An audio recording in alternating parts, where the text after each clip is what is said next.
E subi na escada e ele encontrou comigo e falou: pastor Amorim, ora por mim, porque eu preciso chegar até janeiro do ano que vem.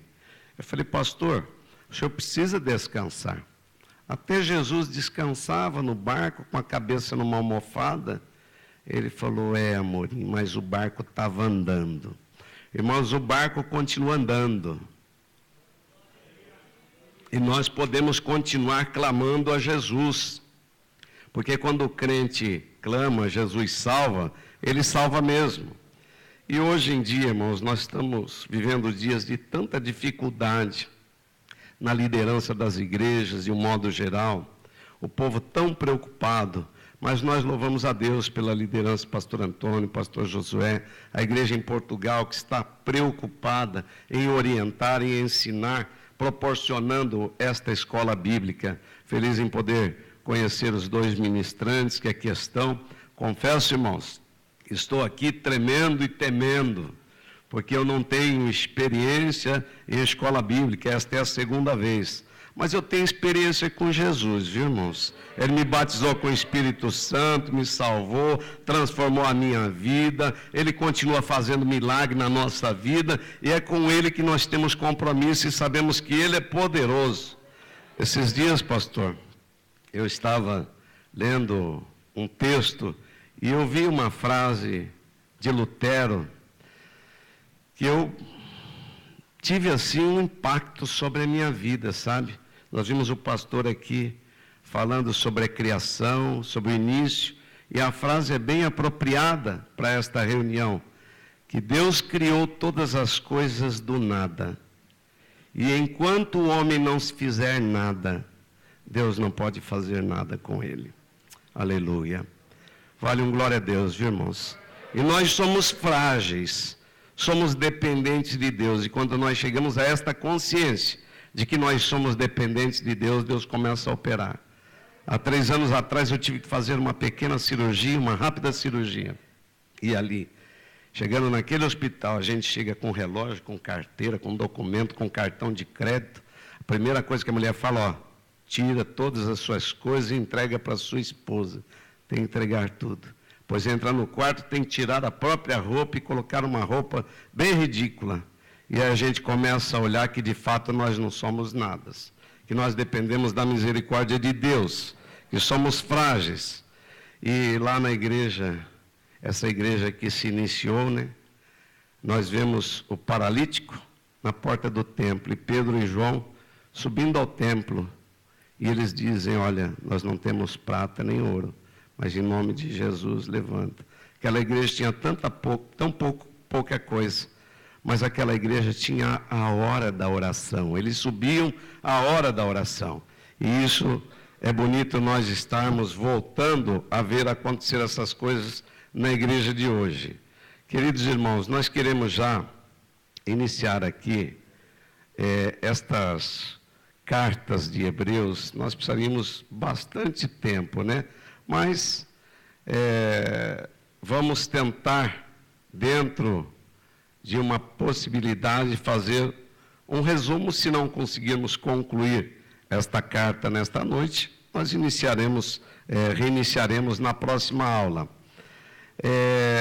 Nós teríamos que dar um tema para esta carta. Nesta literatura que nós deixamos ali, o livro de Hebreus, ele nos ensina muito sobre Jesus. Muito sobre Jesus.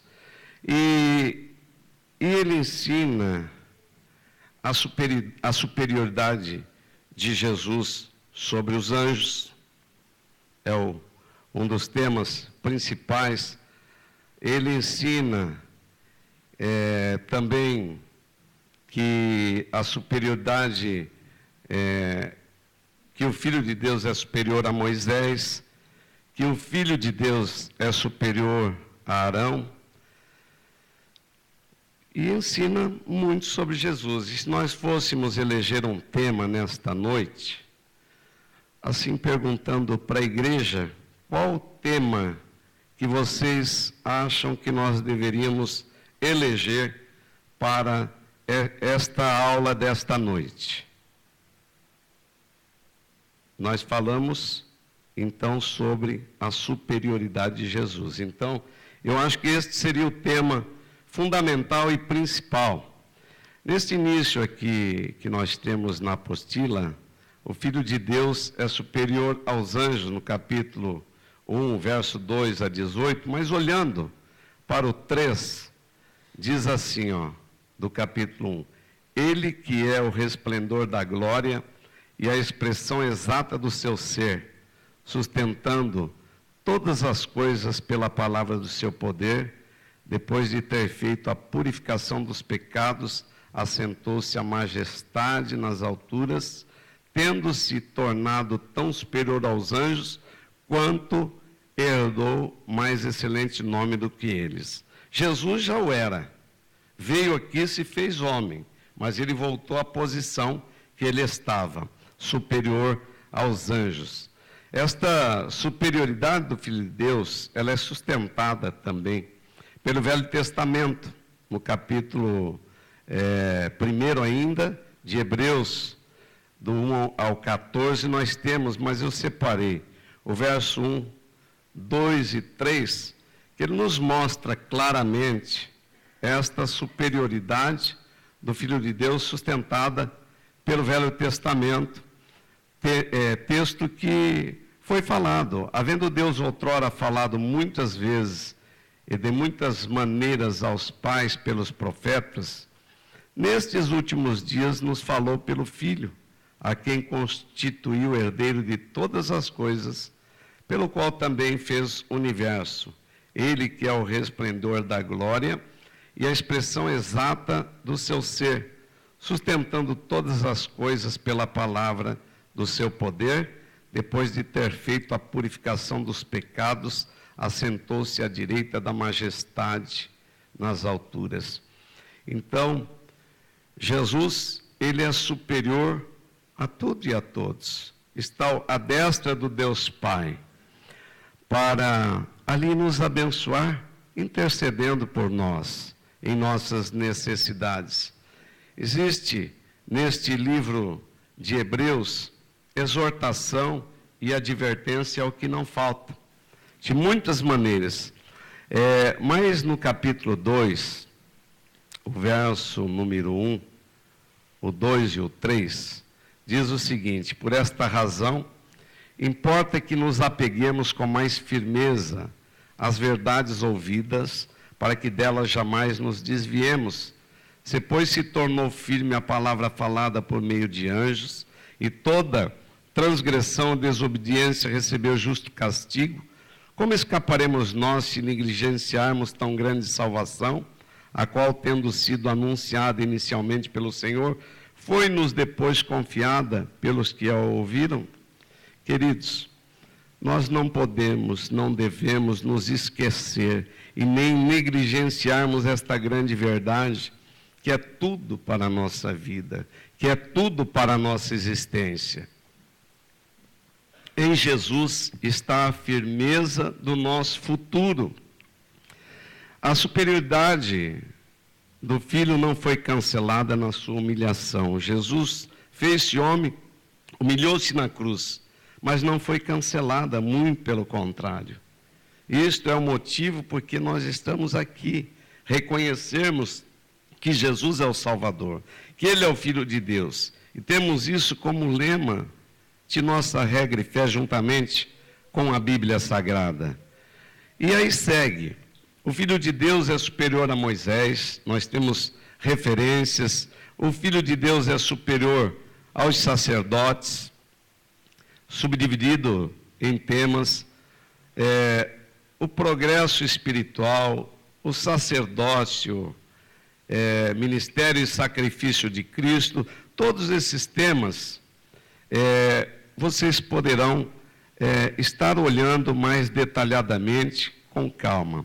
Mas a epístola aos Hebreus, ela não é igual a nenhum outro livro do Novo Testamento na introdução. Ela começa como um tratado, continua como um sermão e conclui como uma carta. Tem a referência do escritor. Ela conclui como uma carta, mas não começa como tal, pois não tem a saudação costumeira e não dá nem o nome do escritor, nem o nome da comunidade ao qual foi enviado. Se nós olharmos para Tiago, no capítulo 1, nós vamos ver que ele cita o seu nome. Mas a epístola aos Hebreus, ela não tem uma definição de quem escreveu esta carta. Contudo, por toda parte, o livro está claramente escrito para um grupo particular de leitores, para os crentes de um modo geral. Esta carta, ela é maravilhosa. Quem ainda não teve a oportunidade de ler a carta aos Hebreus, meditando na essência desta palavra e do brilho, do calor, do amor que existe nesta carta, faça. Contudo, eu entendo que Hebreus é uma carta que nenhum crente deve ficar sem tê-la no seu coração, lendo-a continuamente para colocar em prática, não se esquecendo dos ensinamentos que ali estão. O vocabulário, ele é estiloso, mostra um cuidado muito especial que o escritor teve, um zelo fundamental, de uma maneira clara e específica, para que o povo daquela época pudesse entender, e nós hoje, nos nossos dias, compreendamos claramente as definições que existem ali para a nossa vida. A beleza da carta, ela pode mais facilmente ser aprendida que os detalhes do argumento, de uma familiaridade com as coisas de Deus tremenda que tinha esse escritor. E nós adquirimos familiaridade com as coisas de Deus quando nós passamos a ter experiências com Deus. E este escritor, ele tinha experiências fortes com Deus para estar escrevendo ali a igreja do primeiro século. Ela é anônima, da maneira como são os evangelhos e Atos. O autor não se identifica pelo nome. Assim como acontece em outros livros do Novo Testamento, o livro não é parte do livro em si. Este título aos Hebreus foi adotado para distinguir este livro de outras coleções e escritos da igreja do primeiro século.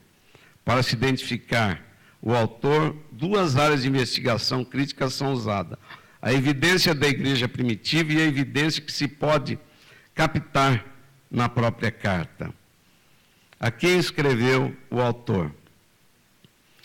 Assim como a falta de uma introdução impede a atribuição do nome do autor, igualmente a destinação não é apresentada aos Hebreus. Aos Hebreus. Ao povo de Deus convertido, aos judeus que se converteram, aos hebreus e também a nós hoje. Supõe-se que o título foi acrescentado para se distinguir de outros que foram aceitos, lidos e discutidos ali na igreja primitiva. O título também expressa, contudo, a crença dos escritores patrísticos, os pais da igreja, de que o livro foi escrito àqueles que por nascimento eram judeus. Por nascimento. Também não é evidência de que a carta tenha tido um título diferente, portanto o título apresenta a impressão de que a carta foi originalmente escrita a um grupo de cristãos judeus num lugar específico geograficamente, que viviam em uma determinada região. De alguma maneira, esta epístola está ligada a Roma. A expressão contida no versículo 13 e 24, os da Itália vos saúdam, é melhor entendida como aqueles que vieram da Itália, que estavam ali em Roma, que participavam. Esta é escrito em relação,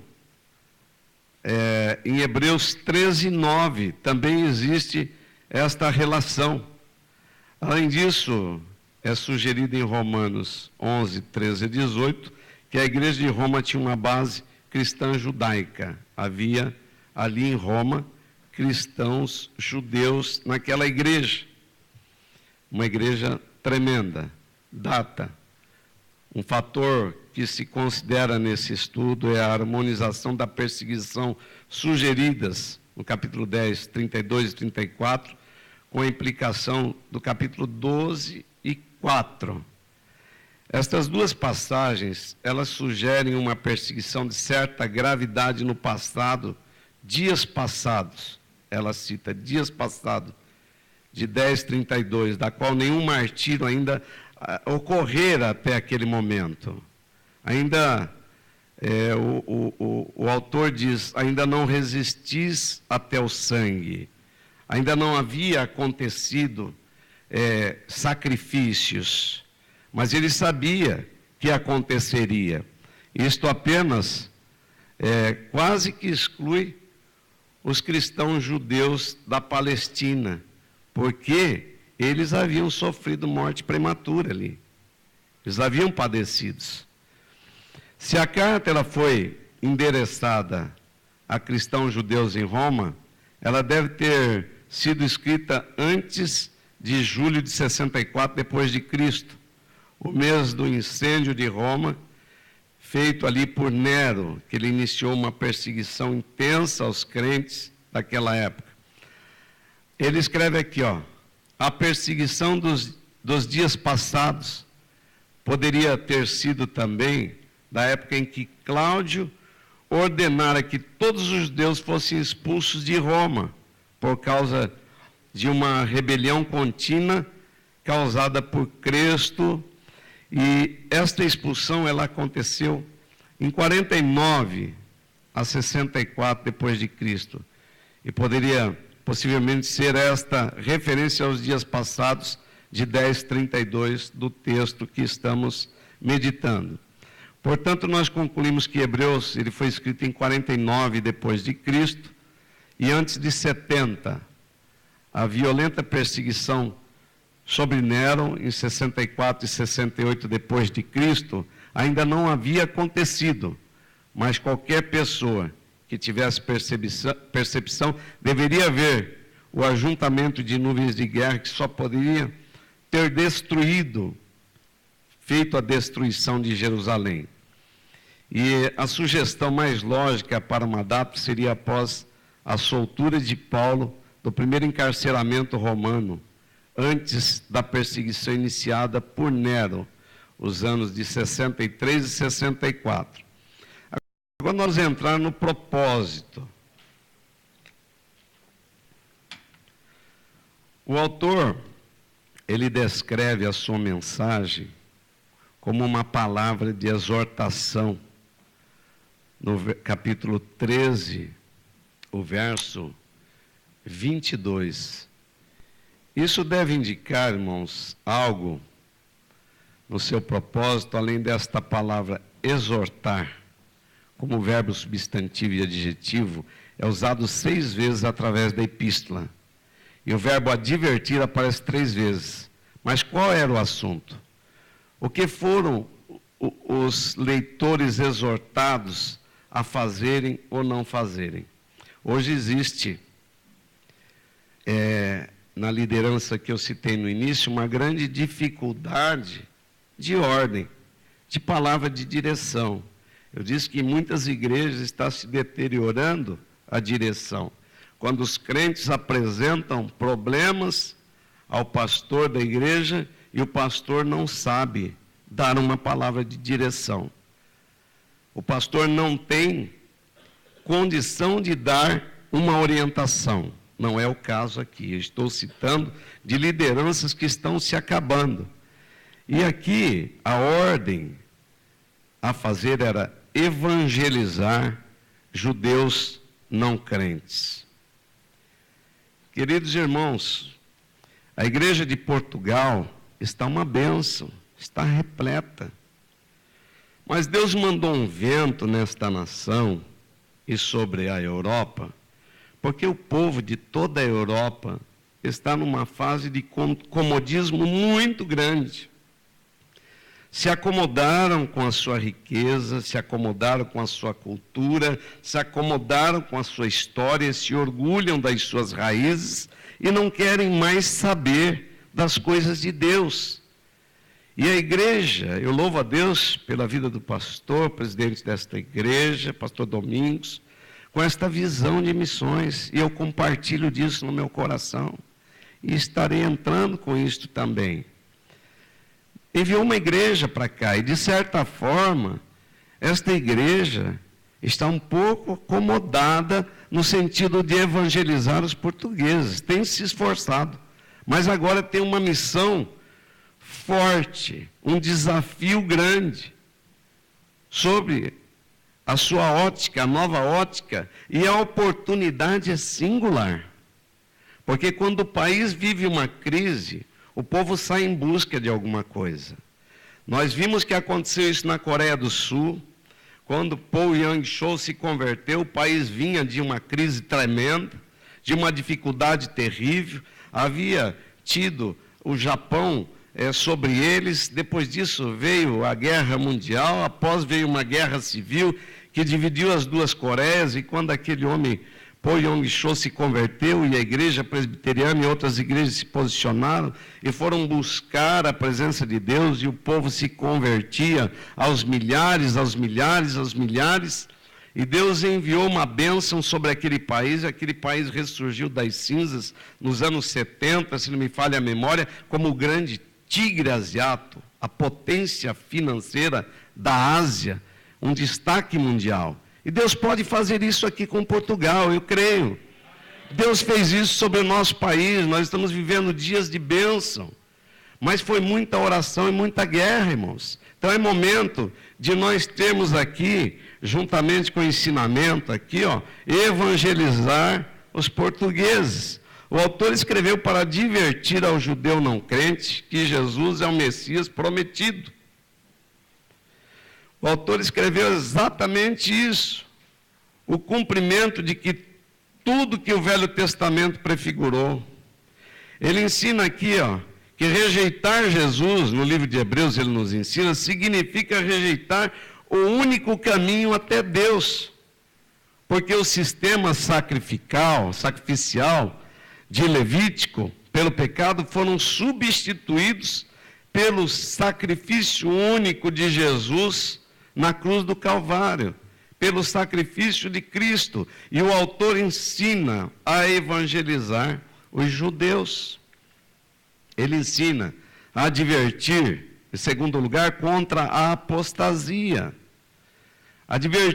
Ele adverte cristãos judeus que, tendo tido uma experiência de graça com o Senhor, são tentados a abandonar o cristianismo e voltar às velhas formas religiosas. Nós, os brasileiros, nós não temos velhas formas religiosas, porque muitos dos convertidos eram católicos, mas uma boa parte não tinham nenhum tipo de religião. E quando se fala em voltar às velhas práticas, para nós, diz que é perigoso voltar ao mundo. E nós não podemos nos dobrar a isso, por isso nós temos que estar sempre na presença de Deus, buscando a sua misericórdia. E essa interpretação, irmãos, presume nos capítulos 6 e 10, mostram que os leitores, eles são tentados a apostatar, a desviar, a parar. E uma vez que essa epístola foi escrita para mostrar a superioridade de Jesus Cristo sobre o sistema sacerdotal levítico e sobre o antigo pacto, a apostasia, seria um abandono do cristianismo baseado na graça de Cristo e uma volta ao judaísmo baseado na lei. Aconteceria isso com os hebreus se eles fizessem desta forma. Eles não ficariam sem uma religião, eles tentariam voltar à lei. Agora, para nós, para os nossos dias, transcrevendo o perigo do mundo, apostatar de Jesus, deixar a fé, é perigoso. Principalmente porque temos conhecimento e sabemos que um dia Jesus virá buscar a igreja. E a qualquer momento ele pode chegar para qualquer um de nós. E é muito perigoso deixar as coisas de Deus. Esse argumento, ele é forte e atrativo para aqueles que são capazes de crer que um crente pode perder a sua salvação se uma vez salvo e outra vez perder-se, sair da presença de Deus. A principal ilustração usada como uma advertência é o fracasso dos pais em não terem entrado na terra prometida, citado pelo pastor aqui anteriormente, quando chegaram a Cádiz Barneia. É como se nós ficássemos na igreja e Jesus viesse a semana que vem ou amanhã e parasse hoje a jornada de fé.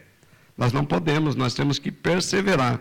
Os pais fracassaram em entrar no seu descanso, a terra prometida, por causa da sua incredulidade, diz lá em Hebreus 3, 18 e 19. E aí o autor, ele mostra a superioridade de Jesus nesta questão. Para um verdadeiro crente, não pode haver nenhuma apostasia real. Ele também ensina a exortar a maturidade cristã. Ele orienta que o crente deve ser maduro, que o crente deve ter experiência com Deus, que o crente, quando fica alguns dias sem ter um milagre, e o milagre não é dinheiro não, viu, irmãos? Milagre é a presença de Deus, é a alegria do Espírito Santo, é simplesmente receber um telefonema, e olha, eu estou ligando para você orar por mim, porque eu estou precisando muito. Olha, Deus te dando o privilégio de ser usado e ser usada, é milagre. Então, o autor nos ensina a termos a maturidade cristã, a admoestar para que os crentes judeus lá façam um completo rompimento com as velhas formas do judaísmo, para que entre na maturidade da vida abundante, que só pode ocorrer em Cristo Jesus, através lá de João 10, 10. Queridos, é tão bom esse ponto da maturidade cristã. Como é bom ter experiência especial com Deus. Milagre com Deus. Eu fico muito preocupado quando passa 2 dias, 3 dias, 4 dias sem acontecer um milagre na minha vida. Porque eu gosto muito de milagre. Eu gosto muito de sentir a presença de Deus. Eu gosto muito de que a minha fé, a minha maturidade cristã, ela cresça. E para termos isso, nós temos que ter experiência com Deus. O cristianismo não deve ser desenvolvido dentro do judaísmo. Uma admoestação para ele afastar-se dos elementos do ritual judaico. Uma exortação ao judeu para encontrar a maturidade, não no ritualismo do velho concerto, mas na nova religião do Espírito da Liberdade, que nos fala João, no capítulo 3, 1 a 15. Como é bom, irmãos, a maturidade, a experiência com Deus na vida do crente. Milagres, milagres, a cada dia. Consciência de que o Senhor, Ele é poderoso para fazer isso. O autor, ele estava escrevendo àqueles que haviam se tornado cristãos, mas ainda estavam se prendendo a ritualismo do judaísmo, a rituais do judaísmo. O ritualismo que jamais poderia efetuar um resultado permanente, as velhas práticas religiosas. Somente Jesus, na vida de um crente, ele pode operar uma mudança permanente e duradoura, porque nós não enjoamos da presença de Deus na nossa vida. A cada dia que passa, nós amamos mais o Senhor, temos mais vontade de tê-lo a cada dia no nosso coração, e continuar com o ritualismo seria equivalente ao fracasso de seus pais em entrarem na terra prometida. Demonstra uma falta de fé completa na obra de Jesus Cristo. E o autor, ele exorta os hebreus a não procederem desta forma. E é por esta razão que o autor desenvolveu o seu argumento como fez. tudo de bom no judaísmo não era mais do que uma sombra do que é real em Jesus Cristo, que está no texto, e nós não temos tempo para ver.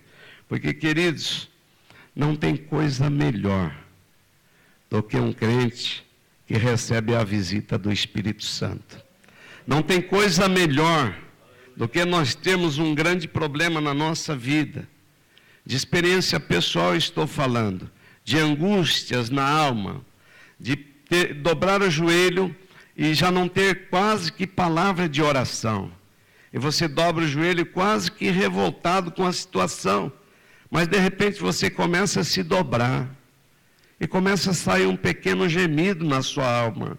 E é nesse momento que o Espírito Santo de Deus intercede por nós com gemidos inexprimíveis. E é nesse momento que você recebe a visita do Senhor. E quando você está ali dobrado, seus joelhos, parece que você cresce, que ultrapassa as paredes. E Deus começa a te visitar, e quando você levanta dali, você tem a certeza da vitória.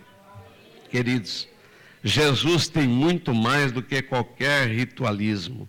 Jesus tem muito mais a oferecer. Jesus é superior em todos os aspectos aquilo sobre que o judaísmo foi constituído. As revelações através dos pais e dos anjos. Arão, do sistema de sacrifício. Jesus é superior a tudo isso. Por isso que nosso tema foi que Jesus é superior a todas as coisas. O autor, ele não condena estes elementos como sendo maus. Não, ele não faz isso. Nem fala acerca deles de maneira depreciadora. Ele não faz isso. Mas mostra, sim, que eles foram substituídos por Jesus. Tem algumas coisas na nossa vida que, se nós estivermos ainda tentando administrar por nós mesmos ou conduzir por nós mesmos, tem que ser substituído por Jesus. Tem que ser trocado por Jesus. A confiança tem que ser depositada 100% em Jesus. Porque Ele tem, Ele pode, Ele quer, Ele sabe, e Ele é poderoso para fazer. Eles foram úteis, esse sistema, mas agora eles serviam mais para a finalidade. Eles deveriam ser abandonados desde que Jesus veio. Tinha muito dos hebreus querendo conservar aquilo. Existem 5 passagens admonitórias de admonestação, cada uma sendo uma exortação ou uma advertência no texto, contra o deixar de crescer na maturidade cristã. Vocês estão com um conteúdo muito lindo para estudar, viu, irmãos? A urgência e necessidade do crescimento espiritual são confirmadas por aqueles que, na história de Israel, se apressaram em completa fé na promessa de Deus de uma vida espiritual mais rica, sendo o próprio Jesus o exemplo supremo.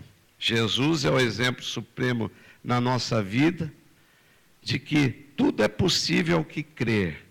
Mas, queridos, existe hoje uma venda de Jesus. Em muitas igrejas, em muitos programas de televisão, se vende fé, se vende prosperidade, se vende tanta coisa. Mas a igreja que tem o Espírito de Deus e o esclarecimento não troca, não aceita. O propósito, portanto, é mostrar que é necessário ao crente encontrar todas as suas necessidades e recursos em Jesus, o único capaz de prover tudo o que é mister, tudo o que é necessário para esta vida e ainda o porvir. Confiar inteiramente em Deus, na igreja onde você está, buscar o apoio espiritual com o pastor e com os irmãos, onde você esteja. E tem muita gente deixando a igreja e indo atrás de certos movimentos. É tempo do crente, do cristão judeu, no contexto aqui, afastar-se completamente do ritualismo e do simbolismo do judaísmo e entrar na realidade da promessa de Deus no Senhor Jesus Cristo. Mas qual é a mensagem de Hebreus para o crente dos dias de hoje? Para o crente moderno, para a nossa atualidade, para esta geração? É sempre alertar para a tendência de um novo crente ficar mais perto dos elementos de sua vida, não ficar perto demais dos elementos de sua vida anterior, de trazer alguns elementos para dentro da sua nova vida. Temos que orientar a eles se afastarem daquilo para estar mais próximos de Jesus. Fazê-los entender, trazê-los para a casa do Senhor. Que coisa linda esta igreja repleta. Oxalá que cada um de nós pudéssemos trazer pelo menos mais uma pessoa até o fim do ano para a igreja. Mas sério, trazer, buscar, levar, orar, adotar e trazer. Agora nós vamos falar um pouquinho da estrutura e conteúdo. Não é errado falar que Hebreus é mais um sermão do que uma carta. O autor, ele desenvolveu no livro, no argumento, ele desenvolveu como ele desenvolveria um sermão, com exortações apropriadas por toda parte. Contudo, construindo até um corpo final de sugestões práticas, de advertência e admoestações. Há duas divisões básicas da epístola. A primeira sendo doutrinária ou expositiva. Capítulo 1, verso 2, capítulo 18. A segunda é constituída de aplicações práticas, que seguem sendo práticas até os nossos dias. O argumento inteiro do livro é construído em torno da superioridade de Jesus Cristo sobre os elementos básicos de culto no templo. Jesus é superior. Esta superioridade é demonstrada pelo fato de o Filho ser superior em seus pronunciamentos. As palavras que vieram através dos pais e dos anjos. Existe muita gente que se apega à tradição, existe muita gente que se apega à prática de anjos hoje em dia. Mas Jesus é superior a isso. Jesus, ele é superior como mestre a Moisés, assim como o filho é superior a um criado dentro da casa. E é uma grande verdade. Ninguém dá prioridade a um criado, e sim ao filho. A superioridade de Jesus como sumo sacerdote sobre Arão e todo o sistema sacrificial levítico é demonstrada pelo ministério de Jesus como tendo uma validade permanente, ao passo que os sacrifícios do sistema levítico tinham que ser repetidos frequentemente. O sacrifício de Jesus foi único, não precisa repetir mais. E o sacrifício da lei tinha que se repetir constantemente. E isto que os judeus não entendiam, e muitos não entendem até hoje. Jesus, ele é capaz de fazer mais abundantemente, porque ele é o Filho de Deus. Seu sacrifício é eternamente eficaz. E ele sempre será o templo celestial dos crentes. O verdadeiro templo, diante de Deus, intercedendo por nós, o seu povo. E esta superioridade de Jesus sobre o judaísmo em todos os aspectos da vida religiosa deve ter a sua aplicação prática no viver diário de todo crente que segue a Jesus. Nós temos que ter. E o autor dá exemplo do viver real pela fé e maturidade espiritual dos velhos heróis do Velho Testamento. Capítulo 1, 40. As vidas desses pais da história do povo judeu demonstram o caráter da fé no viver diário e possibilidade de viver de tal maneira. E o melhor exemplo é Jesus mesmo, que tendo completado o seu ministério na terra, ele agora intercede no céu por nós e virá outra vez. E a certeza da volta de Jesus é o que nos estimula a crescer na fé a cada dia. Que verdadeiramente nós possamos ter isso na nossa mente, que nós precisamos crescer na fé a cada dia, para que quando Jesus romper nas nuvens, nós possamos estar com Ele. Queridos irmãos, que Deus os abençoe, em nome de Jesus.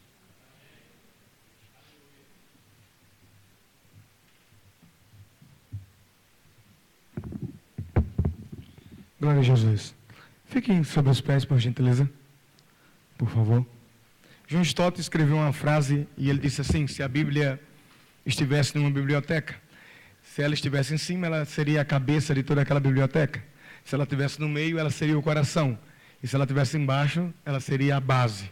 Imaginamos que a Bíblia esteja em cima, eu queria pedir por gentileza e por favor, vocês que fizessem assim. Vamos lá? Isso. Vamos lá. Isso. Agora, se ela estivesse no meio, vamos fazer assim? Isso, que maravilha. Tá vendo? E se ela estivesse embaixo? Aí nós vamos fazer? Muito bem. Pastor Josué, com a oportunidade.